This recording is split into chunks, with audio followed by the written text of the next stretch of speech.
ਭਾਰਤ ਵਿੱਚ ਇੱਕ ਭਗਤੀ ਕਾਲ ਦਾ ਦੌਰ ਰਿਹਾ ਹੈ, ਜਿਸ ਵਿੱਚ ਸਮਸਤ ਭਾਰਤ ਦੇ ਵਿੱਚ ਥਾਂ ਥਾਂ ਤੇ ਉੱਗੇ ਭਗਤ ਬ੍ਰਹਮ ਗਿਆਨੀ ਪੈਦਾ ਹੋਏ। ਉਹਨੂੰ ਆਮ ਦਾਰਸ਼ਨਿਕ ਭਗਤੀ ਕਾਲ ਕਹਿੰਦੇ ਨੇ। ਬੰਗਾਲ ਦੇ ਵਿੱਚ ਜੈਦੇਵ ਹੋਏ, ਮਹਾਰਾਸ਼ਟਰ ਦੇ ਵਿੱਚ ਸ਼੍ਰੀ ਨਾਮਦੇਵ, ਉੱਤਰੀ ਭਾਰਤ ਦੇ ਵਿੱਚ ਕਬੀਰ, ਰਾਮਾਨੰਦ, ਪਰਮਾਨੰਦ, ਰਵਿਦਾਸ ਜੈਸੇ ਉੱਗੀਆਂ ਹਸਤੀਆਂ ਨੇ ਭਗਤੀ ਭਾਵ ਦੇ ਗੀਤ ਗਾ ਕੇ ਹਿਰਦਿਆਂ ਨੂੰ ਅੰਦੋਲਿਤ ਕੀਤਾ। ਉੱਥੇ ਪੰਜਾਬ ਦੇ ਵਿੱਚ ਬਾਬਾ ਫਰੀਦ ਦੇ ਅਮਰ ਕਲਾਮ ਨੇ ਅਮਰ ਜ਼ਿੰਦਗੀ ਦੀ ਪ੍ਰੇਰਨਾ ਦਿੱਤੀ। ਭਗਤ ਸਿਰਮੌਰ ਸ਼੍ਰੀ ਰਵਿਦਾਸ ਜੀ ਮਹਾਰਾਜ ਚਮਾਰ ਘਰਾਣੇ ਨਾਲ ਤਾਲੁਕ ਰੱਖਦੇ ਨੇ ਔਰ ਉਸ ਜ਼ਮਾਨੇ 'ਚ ਜਦ ਆਪ ਨੇ ਭਗਤੀ ਭਾਵਨਾ ਦੇ ਗੀਤ ਆਰੰਭ ਕੀਤੇ, ਸ਼ੂਦਰਾਂ ਲਈ, ਖਾਸ ਕਰਕੇ ਚਮਾਰਾਂ ਲਈ ਧਾਰਮਿਕ ਮੰਦਿਰਾਂ ਦੇ ਦਰਵਾਜ਼ੇ ਬੰਦ ਸਨ। ਪੂਰਬਲੇ ਸੰਸਕਾਰਾਂ ਦੇ ਕਾਰਨ ਰਵਿਦਾਸ ਜਨਮ ਤੋਂ ਹੀ ਭਗਤੀ ਭਾਵ ਤੇ ਹਲੀਮ ਤਬੀਅਤ ਦੇ ਮਾਲਕ ਸਨ। ਆਪ ਦੀ ਮਾਤਾ ਦਾ ਨਾਂ ਇਤਿਹਾਸਕਾਰਾਂ ਨੇ ਧੁਰਬਿਨੀਆਂ ਲਿਖਿਆ ਹੈ ਔਰ ਪਿਤਾ ਦਾ ਨਾਂ ਰਾਮ। ਜਨਮ ਤੋਂ ਹੀ ਸੀਲ ਸੁਭਾਅ, ਹਸਮੁਖ, ਹਲੀਮ ਤਬੀਅਤ ਆਪ ਦੇ ਬਚਪਨੇ ਦੇ ਨਿਖਾਰ ਤੇ ਗੁਣ ਸਨ। ਸਹਿਜੇ ਸਹਿਜੇ ਉਮਰ ਦੇ ਵਧਣ ਦੇ ਨਾਲ ਨਾਲ ਆਪ ਦਾ ਭਗਤੀ ਭਾਵ ਵੀ ਵੱਧਦਾ ਗਿਆ, ਆਪ ਦਾ ਈਸ਼ਵਰੀ ਗਿਆਨ ਵੀ ਵੱਧਦਾ ਗਿਆ ਔਰ ਆਪ ਦੀ ਈਸ਼ਵਰੀ ਲਗਨ ਨੇ ਵੀ ਵਾਧਾ ਕੀਤਾ।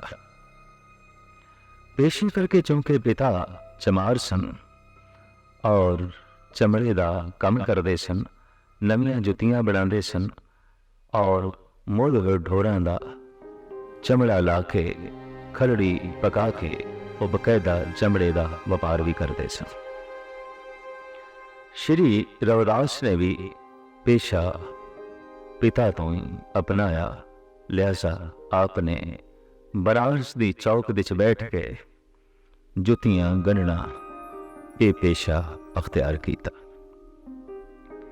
ਲੇਕਿਨ ਕਮਾਲ ਦੀ ਗੱਲ ਇਹ ਹੈ ਕਿ ਆਪ ਦਾ ਇਹ ਧੰਦਾ ਵੀ ਧਰਮ ਹੀ ਸੀ। ਜਿਤਨੀ ਦੇਰ ਦੇ ਵਿੱਚ ਆਪ ਲੋੜਵੰਦ ਦੀ ਜੁੱਤੀ ਗੰਢ ਰਹੇ ਸਨ, ਉਤਨੀ ਦੇਰ ਵਿੱਚ ਪ੍ਰਭੂ ਗੀਤ ਸੁਣਾ ਕੇ, ਪ੍ਰਭੂ ਚਰਚਾ ਸੁਣਾ ਕੇ ਅਗਲੇ ਦਾ ਦਿਲ ਦਿਮਾਗ ਵੀ ਪ੍ਰਭੂ ਨਾਲ ਗੰਢ ਦਿੰਦੇ ਸਨ।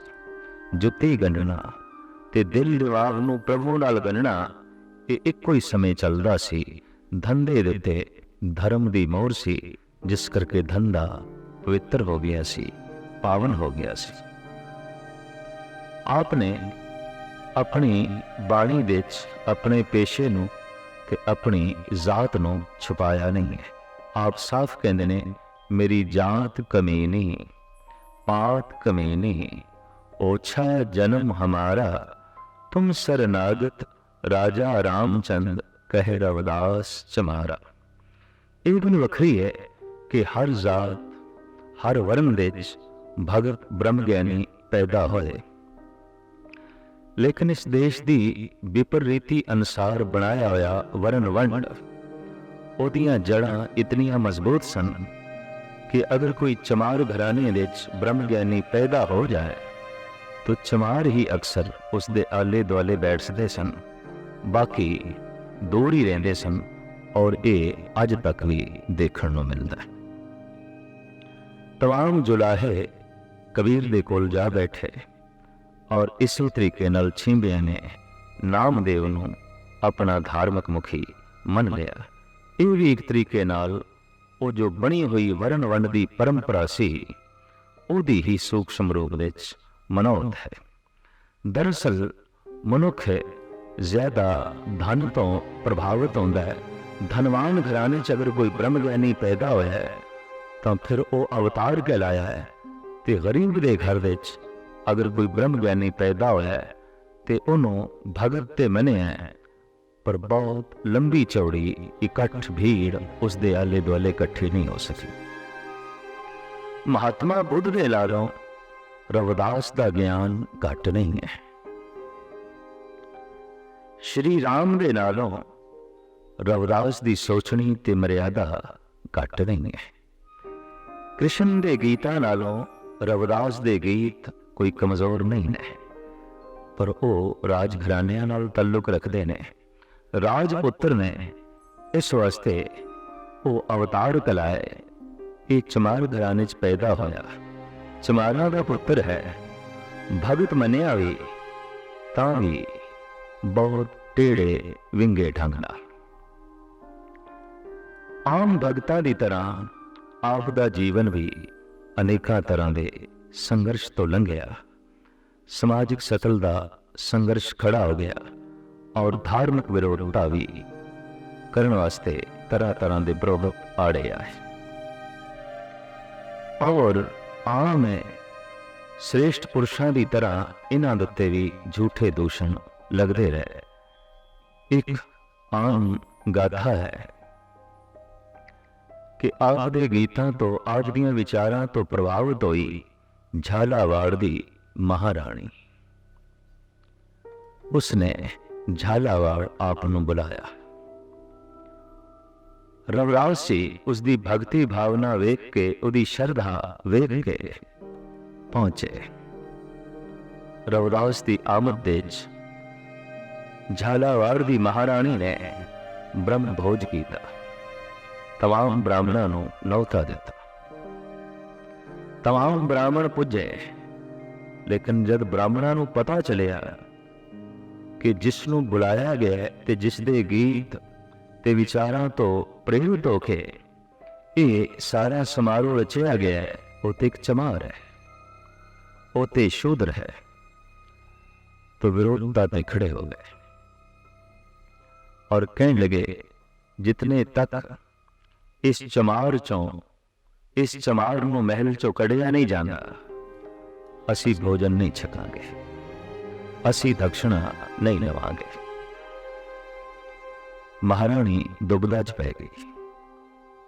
जे भगत नूं रखदी है ते ब्राह्मण रुस के जांदे ने, ते जे ब्राह्मणां नूं रखदी है तां फिर भगत दा सत्कार नहीं रहिंदा, भगत दा सन्मान नहीं रहिंदा।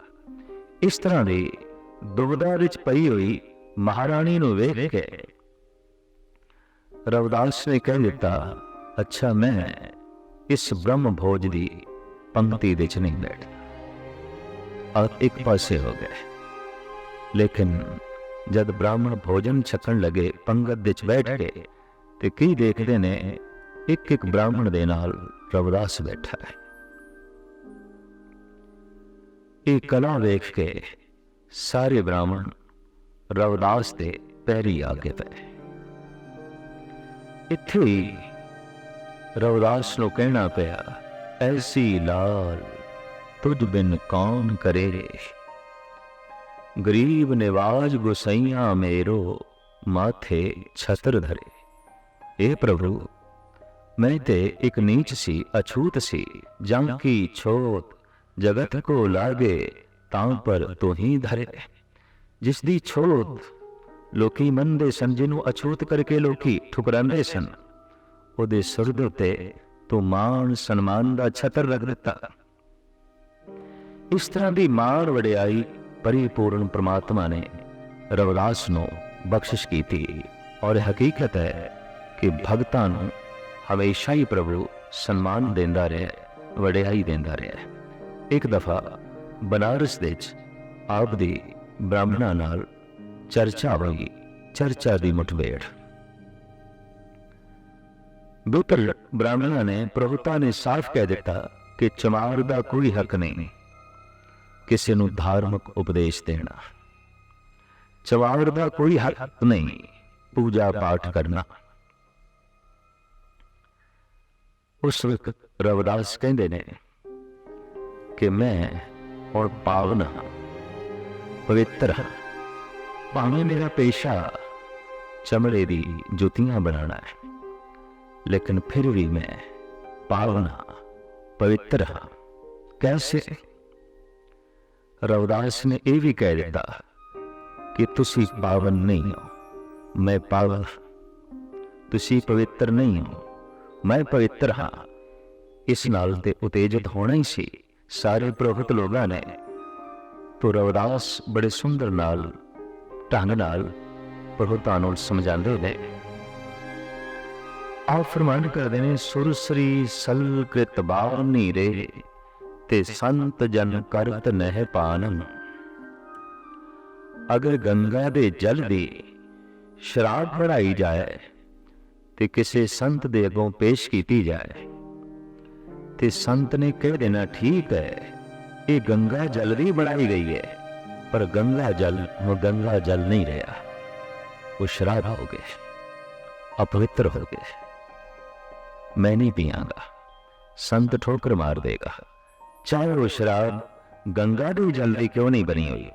सुरसरी सल कृत बारनी रे ते संत जन करत न पान। सुरा अपवित्र नत अवल जल रे सुरसरी मिलत न होत आनन। ओही शराब दी बोतल जे वगदी हुई गंगा विच उड़ेल लीती जाए तो उस गंगा दा जल संत पीवेगा भी सही, संत इशनान भी करेगा। क्यों कि हुण गंदे नाले ते गंदी शराब गंगा विच मिल के गंगा दा रूप धारण कर चुके ने। हू बहु रविदास ने कहा, भावें तुसी निर्मल गंगा की तरह सी, लेकिन हुण तुसी शराब की तरह बन गए, गंगा तो वक। भावें मैं शराब की बोतल की तरह सी, पर मैं गंगा विच लीन होके गंगा का रूप हो गया, पावन हो गया, पवित्र हो गया। भावें मैं अछूत घराने च पैदा होया तां भी मैं पवित्र हाँ, भावें तुसी ब्राह्मण घर दे जन्मे हो तां भी अछूत हो। इस ढंग की हौसलामंद और बड़े दार्शनिक ढंग नाल गल करनी, इस गल तो सबूत है कि यह विद्या अनुभवी सी। दरअसल विद्या होंदी ही दो तरह की है, एक तो हो किताबी विद्या, अक्षरी विद्या, एक हो जो अनुभवी विद्या है। किताबी विद्या इंज है जैसे हाउस दा पानी, और अनुभवी विद्या ऐसी है जैसे झरनियां दा जल जो पहाड़ों के चों सोमे निकलते हैं। ईश्वर का चिंतन करदियां जद मनुख की सुरत ईश्वर दे चलीन आउंदी है ते उहदे अंदरों ज्ञान दे झरने फुट पैंदे ने। चौक विच बैठे आप जुतियां गंढ रहे सन। एक जुत्ती गंढाउण आया है, उन्हें तरक खड़ी कर दी। बे सुन चमारा, आखिर गंढदा ते तू जुतियां ही है, भगत किहड़ी गल ना बनिया है। उत्थे रविदास कहते ने, चमर ठा गांठ न जाना ही, मैं जुत्ती गंढना जानदा ही नहीं। लोग गठावे पर नहीं, लोग गठांदे ने पैरां दी जुत्ती, जद के मैं जुत्ती गंढना जानदा ही नहीं। और अखीर विच शब्द विच कहंदे ने, लोग गंठ गंठ खराब गोचा, और बिन गंठे जाए पहुंचा।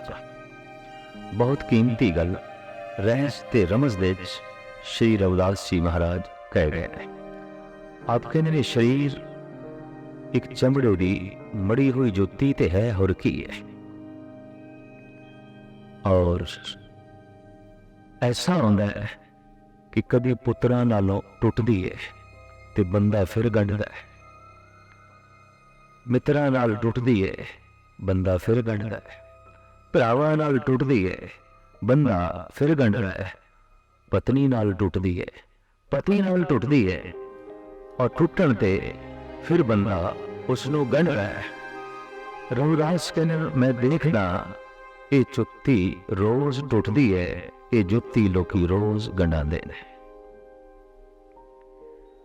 लोग गंढ गंढ खवा भी गोचा, लोग इस तरह इस जुत्ती नो रोज गड़ा के खज्जल खुआर हो रहे हैं, परेशान हो रहे हैं, दुखी हो रहे हैं। और बिन गंठे जाए पहुंचा, मैं बिना गंढिया ही परमात्मा दे दर ते पहुंच गए। अकाल पुरख के दर ते पहुंच गया, मैं किसी नाल भी नहीं गंढी। और मैं ऐसे अकाल पुरख परमात्मा नाल गंढ पाई है जिहड़ी टुटदी नहीं। तोरी न टूटे छोरी न छूटे, ऐसी माधो खिंचत नहीं। साची प्रीत हम तुम सो जोरी, तुम सो जोर अवर संग तोरी। ये भगत रविदास जी महाराज का शब्द है। आप इस शब्द विच कहंदे ने, तुमरे भजन कटे जम फासा, भगत हेत गावे रविदासा। भगती भाव नाल हे प्रभु मैं तेरे गीत गा रहा, क्योंकि मैनू बहुत होया है कि तेरा भजन, तेरे भगती भावना दे भरे हुए गीत जमा दी फाई नू कट देंदे। जमा दी फाई, जन्मां दी फाई, बार बार जमना, बार बार मरना। दरअसल इस देश दे जितने भी धार्मिक मत भगत संत पैदा होए ने, उन्होंने सब तो वड्डा दुख ही मने है बार बार दा जमना ते बार बार दा मरना। जमन मरना बहुत वड्डा दुख, इस सब तो वड्डा सुख परम आनंद की जन्म मरण दी निवृत्ति, जन्म मरण तो छुटकारा। साहिबां दी बाणी दा फैसला साहिब गुरु अर्जन देव जी महाराज फरमांदे ने, प्रभ जन्म मरण निवार, हार भरियो द्वार। दरअसल इसनूं सब तो वड्डा दुख क्यों मनिया गया? जैसे कोई एक पहली क्लास दे बच्चा पढ़ रहा है, साल मेहनत करके वो दूजी च आया है, तीजी च आया है, चौथी च आया है, पंजवीं च आया है। इस तरह लगातार 9-10 साल मेहनत करके अज बैठा है 10वीं क्लास दे ते उसनूं कह दिता जाए बई कल तो तू पहली क्लास दे बैठ। जिहड़ियां किताबां पढ़ चुके हैं वो फिर पढ़, जिन्हां क्लासां चों तू लंघ चुके हैं फिर लंघ। ये तो उस बच्चे लिए सब तो वड्डा दुख है, ये तो उस बच्चे लिए सब तो वड्डा कलेश है।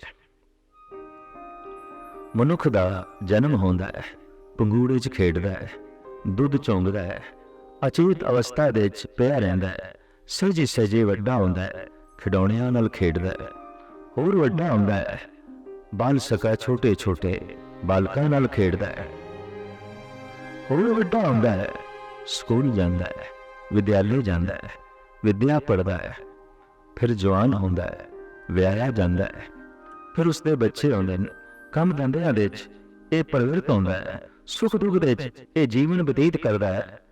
अज बुढ़ा हो गया है ते फिर अज मरण लगे है, ते इनू हुण कोई आखे तू मर के फिर बच्चा बनना है, तू फिर खिडौणियां दी खेड खेडनी है, तू फिर अचेत अवस्था दे पिया रहना है, तो फिर छोटे छोटे बच्चों नाल खेडना है, तो फिर सहजे सहजे वड्डे होकर विद्यालय जाना है, तो फिर जवान होना है, तो फिर विआह जाना है, तो फिर कम धंधियां विच प्रवृत्त होना है, तो इस तरह दुख सुख दे जीवन बतीत करदा, तो फिर बुढ़े होना है, तो फिर मर जाना है।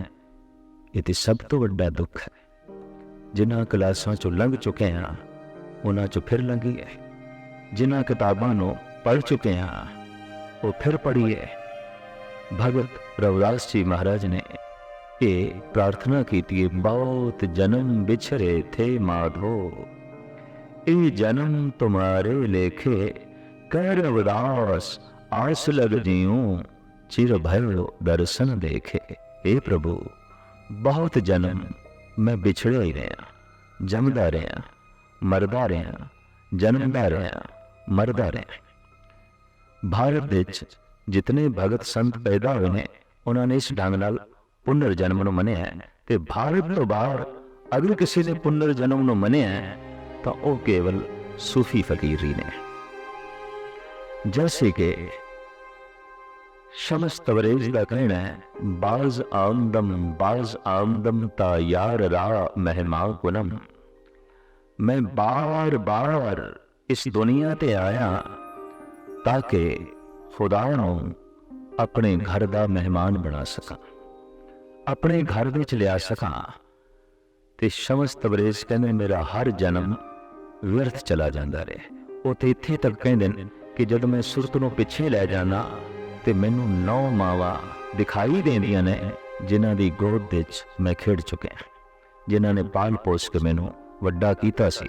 ਸੁਰਤ ਹੋਰ ਪਿੱਛੇ ਕੀਤੀ ਜਾਏ ਤਾਂ ਹੋਰ ਅਨੇਕਾਂ ਮਾਵਾਂ ਵੀ ਦਿਖਾਈ ਦੇ ਸਕਦੀਆਂ ਨੇ। ਦਰਅਸਲ ਅਧਿਆਤਮਿਕ ਸ਼ਕਤੀ ਨਾਲ ਜਦ ਬੰਦਾ ਸੁਰਤ ਅੱਗੇ ਕਰਦਾ ਹੈ ਤੇ ਭਵਿਸ਼ ਦੀ ਗੱਲ ਕਰ ਸਕਦਾ ਹੈ, ਪਿੱਛੇ ਕਰੇ ਤਾਂ ਉਹ ਭੂਤਕਾਲ ਦੀ ਗੱਲ ਵੀ ਕਰ ਸਕਦਾ ਹੈ। ਜੈਸੇ ਕਿ ਗੁਰੂ ਗੋਬਿੰਦ ਸਿੰਘ ਜੀ ਮਹਾਰਾਜ ਨੇ ਵਿਚਿਤ੍ਰ ਨਾਟਕ ਦੀ ਕਥਾ ਦੇ ਵਿੱਚ ਸਾਫ਼ ਕਿਹਾ ਹੈ ਕਿ ਮੈਂ ਹੇਮਕੁੰਡ ਦਾ ਤਪੀਸ਼ਵਰ ਸੀ। ਮੈਂ ਉੱਥੇ ਬੈਠ ਕੇ ਤਪ ਕਰਦਾ ਰਿਹਾ। ਇਹ ਸਾਹਿਬਾਂ ਦਾ ਪਿਛੋਕੜ ਹੈ। ਆਪ ਪਿਛੋਕੜ ਦੇ ਚ ਰਿਸ਼ੀ ਸਨ, ਤਪੀਸ਼ਵਰ ਸਨ, ਜਪੀਸ਼ਵਰ ਸਨ, ਔਰ ਉਹ ਵੀ ਹੇਮਕੁੰਡ ਦੇ ਚਪੀਸ਼ਵਰ, ਹੇਮਕੁੰਡ ਦੇ ਤਪੀਸ਼ਵਰ। ਇੱਕ ਗੱਲ ਸਪਸ਼ਟ ਹੋ ਗਈ, ਅਧਿਆਤਮਿਕ ਸ਼ਕਤੀ ਨਾਲ ਅਗਾਂਹ ਪਿਛਾਂ ਵੇਖਿਆ ਜਾ ਸਕਦਾ ਹੈ। ਤੋ ਰਵਿਦਾਸ ਵੀ ਪੁਨਰ ਜਨਮ ਦਾ ਪੂਰਾ ਬੋਧ ਰੱਖਦੇ ਨੇ, ਗਿਆਨ ਰੱਖਦੇ ਨੇ। ਸ਼ਮਸ ਤਬਰੇਜ਼ ਕਹਿੰਦੇ ਨੇ ਕਿ ਮੇਰਾ ਹਰ ਜਨਮ ਇਸ ਢੰਗ ਨਾਲ ਨਿਸਫਲ ਚਲਾ ਗਿਆ। ਇੱਕ ਦਿਨ ਐਸਾ ਹੋਇਆ ਕਿ ਜਿਸ ਨੂੰ ਮੈਂ ਆਵਾਜ਼ਾਂ ਮਾਰਦਾ ਸੀ, ਜਿਹਨੂੰ ਆਪਣੇ ਮੈਂ ਹਿਰਦੇ ਦੇ ਘਰ ਵਿੱਚ ਮਹਿਮਾਨ ਬਣਾਉਣਾ ਚਾਹੁੰਦਾ ਸੀ, ਉਹ ਮਹਿਮਾਨ ਬਣਨ ਲਈ ਰਾਜ਼ੀ ਹੋ ਗਿਆ। ਮੇਰੀ ਖੁਸ਼ੀ ਦੀ ਕੋਈ ਇੰਤਹਾ ਨਾ ਰਹੀ। ਔਰ ਪ੍ਰਭੂ ਉਹ ਖੁਦਾ ਮੇਰੇ ਨਾਲ ਚੱਲ ਕੇ ਮੇਰੇ द्वार तक आया। मैं क्या अंदर प्रवेश करवाओ? खुदा ने कहा नहीं, अंदर वेख मेरे बैठने की थां है कि नहीं। कहते ने शमस तबरेज अंदर जाती जद मारते ने ते जिस सिंघासन ते बिठाना सी खुदा नूं, उत्थे क्रोध बैठा है, उत्थे लोभ बैठा है, उत्थे हंकार बैठा है। ते जद धक्के मार के रवदास शमस तबरेज उन्होंने कढ़ते ने ते खुदा नूं कहते ने आ अंदर। इतनी देर होंदा कि वो कढ़े हुए फिर अंदर आ जाते हैं और उस सिंघासन ते बैठ जाते हैं। इस झगड़े विच शमस तबरेज कहते ने मेरी जिंदगी व्यर्थ चली गई। हकीकत है कहत कबीर पंच को झगड़ो, जगरत जन्म गवाया, झूठी माया सब जग बांधिया, मैं राम रमत सुख पाया। पर उदास कहने हे प्रभु मैं बहुत जन्मां तो बिछड़िया रहा, अद की बख्शिश कर, अद की रहमत कर, तू मेरे हृदय विच आन के वस, ताकि जन्म मरण तो छुटकारा हो। निर्माणता आत दी इतनी ज्यादा है कि जद आप दे भगती भाव दा चारों पासे प्रभाव पिया, आप दे गुणा दी महक जद चारों पासे फैली ते कुदरती सी इस तो ना चाहते होया भी लोगों ने, पुरोहित लोगों ने भी मुअत्तर होना सी। तो बनारस का जो मुखी पुरोहित सी एक दिन गुणा तो प्रभावित होके, भक्ति भाव तो प्रभावित होके आप दे कदमां ते आके डिगया। रवदास के उत्ते एकदम बिस्मारताई हो गया कि मुखी पुरोहित बनारस की सिरमौर हस्ती ओदा मस्तक मेरे कदमां ते। तो निर्माणता दी हद है रवदास की। आप कहते ने मेरी जात कुडवांडला ढोर ढोवंता, अज हूं बनारसी आस पासा। मैं ते एक चमार दा पुत्र हां। मेरा जन्म उस घराने विच होया है जिहड़े मोए हुए ढोरां दी खल लांदे ने। और अज हूं बनारसी आस पासा, वो ते अज भी बनारस ते आले दुआले मेरी जात दे बंदे मोए हुए ढोरां दी खल लांदे ने। मेरी जात कुडबांडला ढोर ढोअंता, अज हूं बनारसी आस पासा। और अब विप्रते प्रधान करे डंडौत, तेरे नाए शरणाए रवदास दासा। हे प्रभु उनते एक प्रधान विपर मुखी पुरोहित मैनू सजदा करदा है, मैनू मत्था टेकदा है, पर हे प्रभु ये मैनू नहीं मत्था टेक रहा, ये तैनू ही मत्था टेक रहा है, क्योंकि तू मेरे हृदय च आण के वसिया है। जिस दिन दा तू मेरे हृदय च आण के वसिया है उस दिन दा मैं चमार नहीं ब्राह्मण हो गया, उस दिन दा मैं अछूत नहीं पावन हो गया, उस दिन दा मैं तुच्छ नहीं श्रेष्ठ हो गया।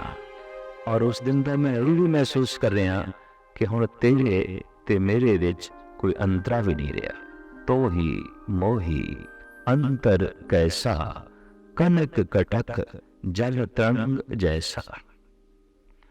इते इतना ही भेद है जैसे सोना ते सोने दे गहने, लेकिन ये भेद भी मेरा मिट गया। इस तो पहले मैं भरम दे जरूर सी माधवे, क्या कहिए ब्रह्म ऐसा, जैसा मानिए होए न तैसा।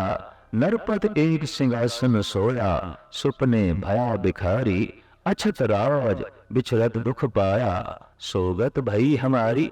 ये आस्था मेरी रही है जैसे कि कोई राजा सौ जाए ते सुपने च भिखारी हो जाए, ते दर दर भिक्षा मंगे, ते दुखी हो रहे होवे, बेचैन हो रहे होवे, रो रहे होवे। है ते हो राजा पर नींद करके भिखारी बन गया है। ते हर मनुख राम दी ही अंश, प्रभु दी ही अंश, पर अज्ञान वश होके अपने आप नूं ये शरीर समझ बैठा है और जन्म मरण दे दुख नूं सहारन वाला मन बैठा है। संसार दीयां विपतावां सहेड़ बैठा है। जिस दिन ज्ञान उदय होंदा है, जिस दिन प्रकाश होंदा है, उस दिन इसनूं पता चलता है। जिस दिन जागृत अवस्था प्राप्त होती है, उस दिन इसनूं बोध होंदा है मैं ते राजा हाँ, भिखारी नहीं, मैं ते शहनशाह। तो नरपत एक सिंहासन सोया, सुपने भया भिखारी। अछत राज बिछरत दुख पाया, सोगत भई हमारी। राज भयंग प्रसंग जैसे हैं, अब कुछ मर्म जनाया। अनेक कटक जैसे बोल परे, अब कहते कहन ना आया। बड़ा सुंदर उदाहरण देता है कि गली दे चों एक मनुख लंघिया जा रहा है, रस्सी पई है, अंधेरा है। तो अंधेरे ने भरम पैदा किया, भरम ने रस्सी नूं सप बना दिता। ते जद रस्सी सप बन गई तो सप ने डर पैदा कर दिता। ते जब डर पैदा हो गया तो चलना रुक गया, सफर रुक गया। किसी ने लालटेन आके जलाई ते लालटेन दे रोशन होंदियां अंधेरा चला गया, अंधेरा चला गया, भरम चला गया, भरम चला गया तो सप भी चला गया, सप चला गया तो डर भी चला गया, और डर चला गया तो सफर दा जो है होना भी जारी हो गया। कदम चलने आरंभ हो गए, पैर रुके हुए चल रहे। श्री रविदास जी महाराज कहते ने इस तरह भरम विच मैं रहा, पर हुण ये भरम दी निवृत्ति हो गई है। हुण ते हे प्रभु तो ही मोही अंतर कैसा, कनक कटक जल तरंग जैसा। हुण ते मैं तेरा रूप हो गया, तू मेरे अंदर की बैठा है कि मैं तेरा ही रूप हो गया। भावें मैं अछूत से, पर हुण मैं पावन हो गया।